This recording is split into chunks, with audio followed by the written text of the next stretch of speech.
Welcome to Moo Moo Math. Today we're going to look at how to find y-intercepts of equations. So here's the first one. We have a function and it's x minus 2 quantity cubed plus 1.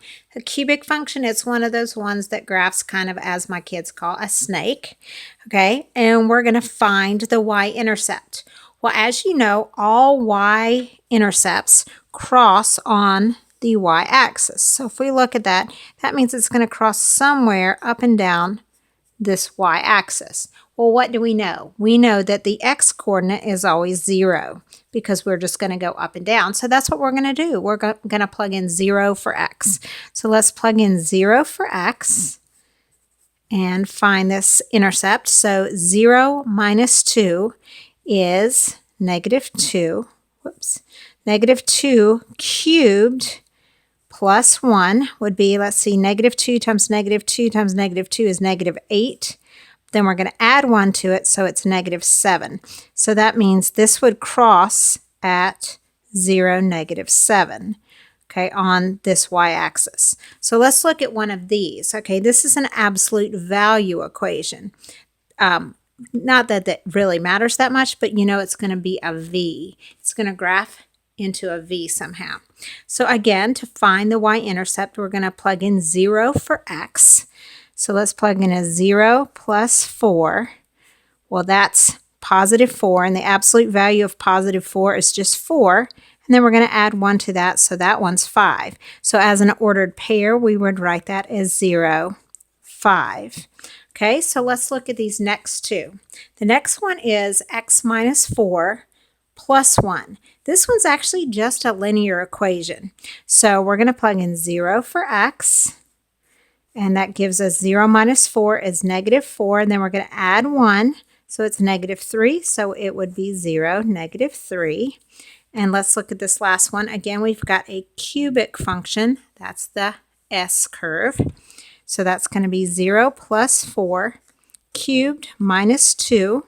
So 0 plus 4 is 4. 4 cubed is 4 times 4 times 4, which is 64. 64 minus 2 is 62. So that's 0, 62. So that's how we would find y-intercepts given functions. Hey, welcome to Moo Moo Math. Today we're going to look at how to find x-intercepts for different functions. Okay, let's think about what an x-intercept means. An x-intercept means it's crossing, this graph is going to cross the x-axis somewhere. So when it's crossing the x-axis, we know we're not going up and down, we're just going left and right. So when you are finding an x-intercept, we know that the y value is going to be 0. So what we're going to do is we're going to plug in to these functions where y is 0 and then solve for the x-intercepts. Okay, now in this function, let's look at the first one. F of x is equal to x minus 5 quantity squared. That's a quadratic. We know that that's a parabola, and it's probably going to cross twice. It might just cross once if the vertex is touching it, but it's possible to cross twice. So we could have two answers. Now, we're going to plug in 0 for y. We don't have a y, but what do we know? F of x is the function. It's just in function notation. That's the same thing as y. So I'm going to plug in 0 and then x minus 5 quantity squared. So all we're going to do from here is this one's already factored for us. So we just need to set each factor equal to 0. So if you look at each factor, we have x minus 5 times x minus 5. That's just what quantity squared means. And then we're going to set each one of those factors equal to 0. Well, guess what? They're the same factors, so we only have one solution, and that is 5. So x is 5 when y is 0. So on this one, what that tells me is this vertex, the vertex of the parabola, touches where the x value is 5. So if I were to graph that, it would come over here to 5, and I would have a parabola that touches right there. Okay? Now, I'm going to find the x-intercept for this one.